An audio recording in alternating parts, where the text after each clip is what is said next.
state language, we are going to discuss the linguicide on the temporarily occupied territories. Hello, dear friends, dear representatives of the media. Congratulations on the Constitution Day of Ukraine.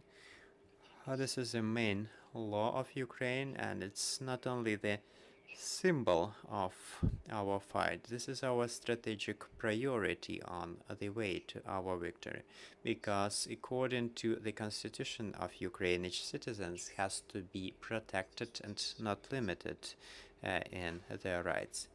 In the times of Russian genocide against the Ukrainian nation, when we see thousands and dozens of thousands victims in the occupied territories and in the government-controlled territories, we can see quite serious crimes against humanity.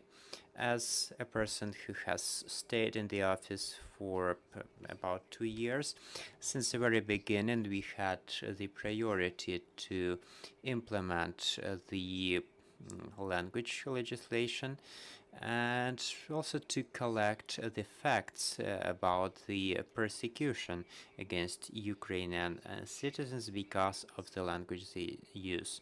So the issue of linguicide or language discrimination, this is one of the concepts that are the foundations of the decision of the Constitutional Court, and the case was against the constitutionality of the law of the state service. So there is a threat to the national language, and this is one of the priorities of our work. And based on the ruling of the Constitutional Court, according to which the threat to Ukrainian language is equal to the threat of the Ukrainian nation, because the language is not only the means of communication, but also the DNA of the nation. And thus, Ukrainian nation is threatened to lose its status as the leading nation in the country. So the presentation I am making today is based on the data we have collected since February 24th, especially in some specific regions of Ukraine. This is not exhaustive data, but this is one of the first attempts to present the data collected from open sources, from social media, from the local governments, and based on our monitoring, which again is one of the parts of the duties of our secretariat.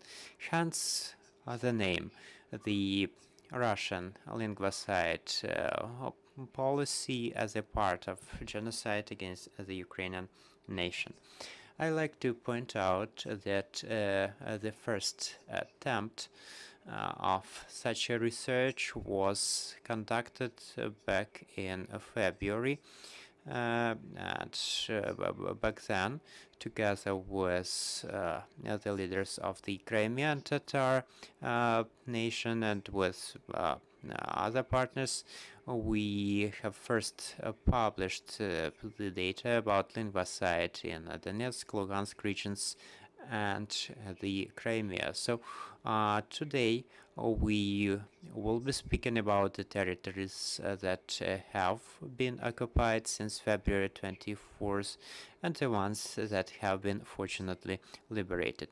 Linguicide is happening in education, in culture, in the media, in the document flow processes, and other types of linguicides in the occupied territory of Ukraine. In the media, the first manifestation of discrimination of linguicide took place as a form of the destruction of seizure of Ukrainian TV channels. Here in this image, you can see that the cases were happening in Kherson region, in Zaporizhia region, in the main district centers that had their own TV. These TV channels had to stop their activity, and also the so-called zombie mobiles, which all the world has witnessed. They were used in the locations of the occupied territories in order to spread the occupiers' lies. And some of our recommendations include doing everything possible to punish the guilty and to stop such broadcasts. So the example of Mariupol is just one of many, because there were similar cases in a number of other Ukrainian communities, so the signs in Ukrainian language were substituted with the ones in Russian. This is yet another example of the linguicide, because this limits the rights of Ukrainian citizens to get the proper information, and it is also against the law on advertising. Also, the dismantling and destruction of national symbols, national banners, the memorial plaques commemorating the deceased Ukrainian warriors, and also hundreds of destroyed institutions of culture, education, which housed school libraries, museums. There were exhibitions commemorating the veterans of the war in Ukraine. We are documenting such cases and collecting this information. In education is one of the most vulnerable fields, and we know the cases about changing the curricula and substituting the Ukrainian language, the history and literature, substituting them with similar subjects concerning Russia. We know that teachers are being kidnapped, special camps are being established in order to retrain them before the next educational year. These cases are known to the Ukrainian society, and we are also aware of that. Some examples include the communities of Katyzhanka, Donetsk, Mariupol, Henichsk, Kakhovka, Skadovsk, etc. And also the propaganda unions are being established in education, such as the UNARM organization, and this is also happening in higher education and professional education, and the same is happening in the places like Hostomel. There are numerous cases which should be properly documented. This is discrimination. This is a manifestation of genocide and linguicide. In the cultural space, there are numerous facts with signs of genocide, and the examples include the destruction of libraries, the confiscation of school literature and textbooks, the destruction of books depicting Ukrainian history of the 20th century, and specifically the books on the events of the Great Hunger, the persecution of the dissidents in the Soviet Union. For instance, the books like the case of Vasil Stus by the journalist Kipiani, and after the occupation of communities in Donetsk, Kherson, Luhansk, Zaporizhia, and other regions where such facts were noticed, there were events in the Russian language. Uh, Newspapers are being published in the Russian language with the Kremlin propaganda narratives.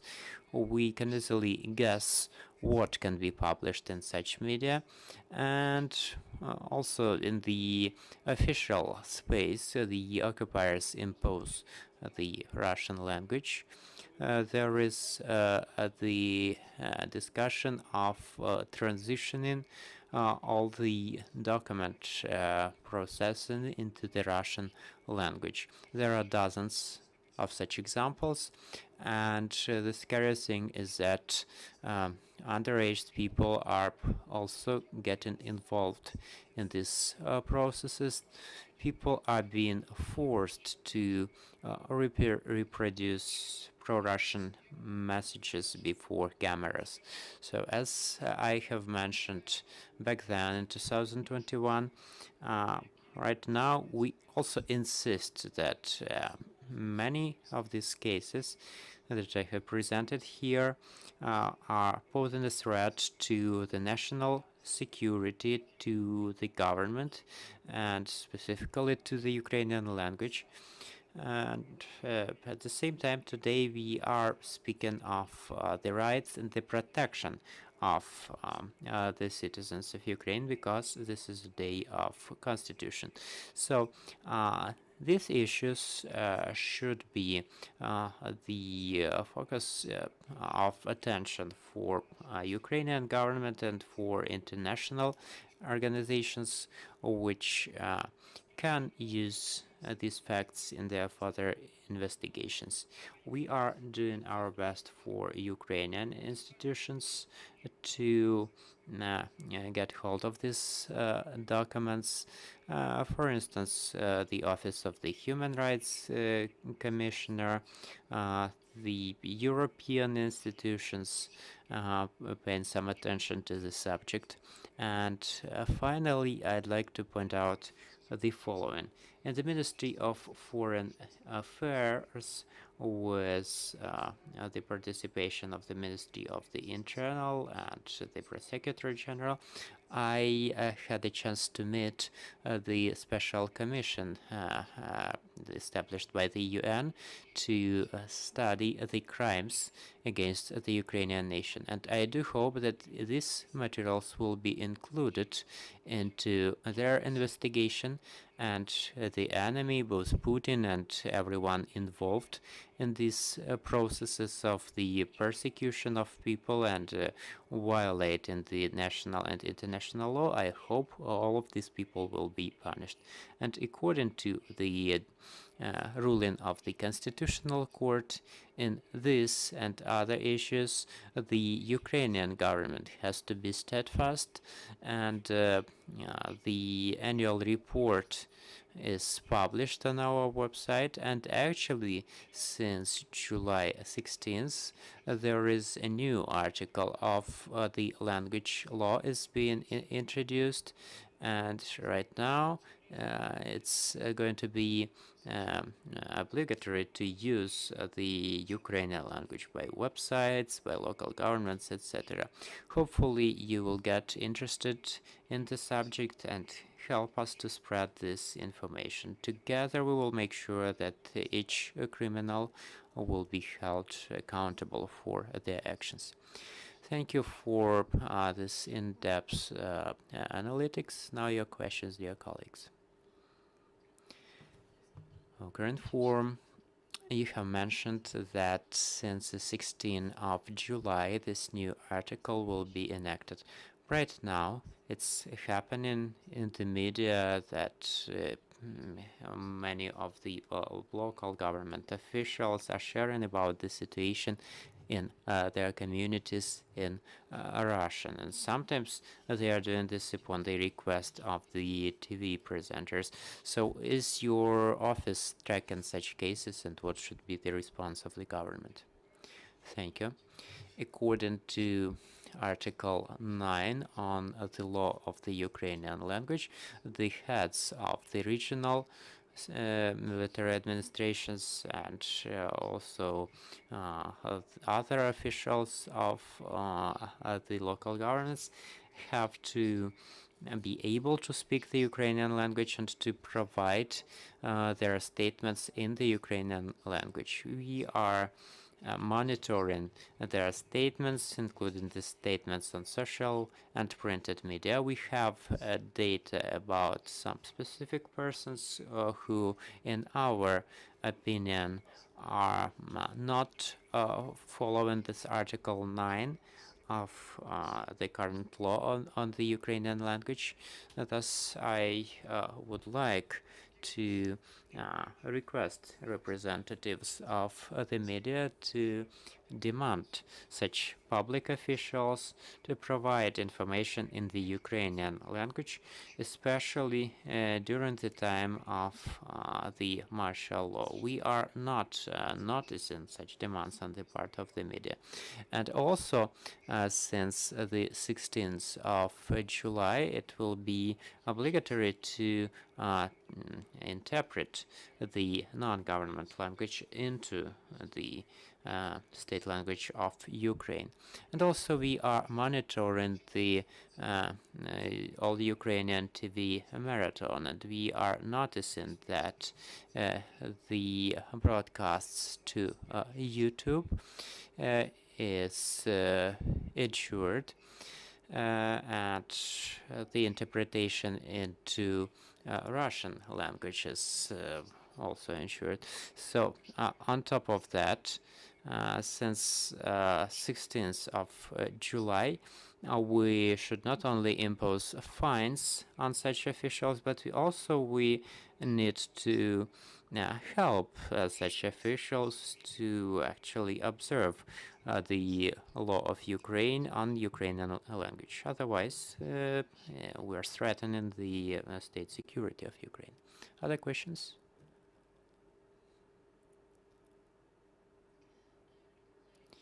I'm Lyudmila Alinik from Media Maidan.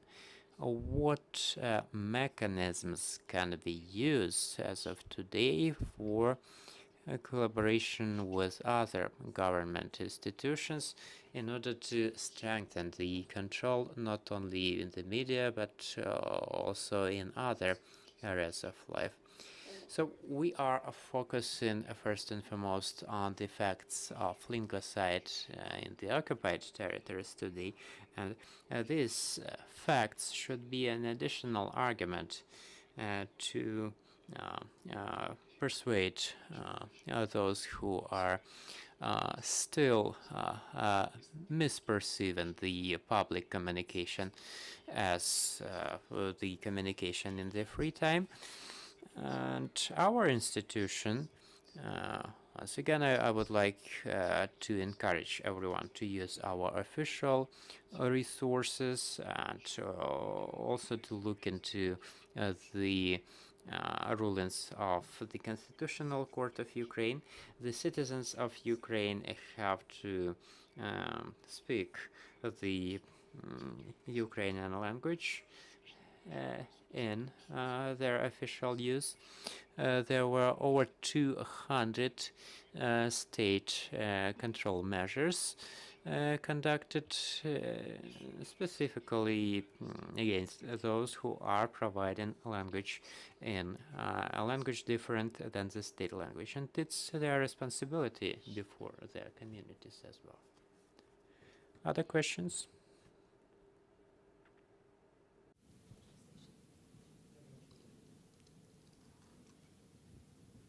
Please.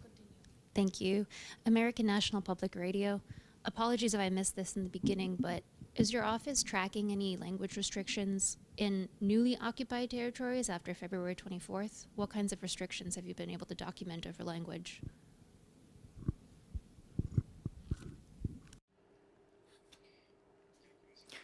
Thank you for your question. Indeed, that's the essence of my presentation today. It was about the facts of violating the rights of Ukrainian citizens concerning language since February 24th, 2022.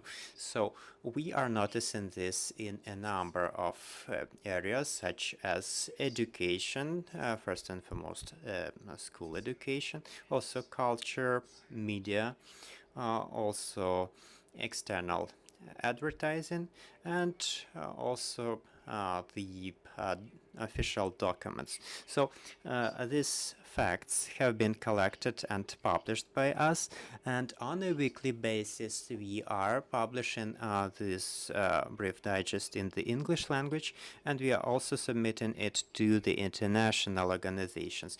So we are for instance, communicating with the Federation of the Language Institutions that unite over 50 countries, such as Baltic countries, Spain, Portugal, Germany, etc., the countries which are active in their support of our country. So these language digests are being also distributed through international media. On the 21st of March, we have became the member of the Federation of International Media, and also quite soon there will be a big conference where the main subject will be the linguicide of the Ukrainian language at the occupied territories. So we are ready to make this information available for you to use them in your materials. Thank you. This was Taras Kremin, the Commissioner on the Protection of the State Language. Thank you, dear friends, for staying with us. And right now, we are fixing the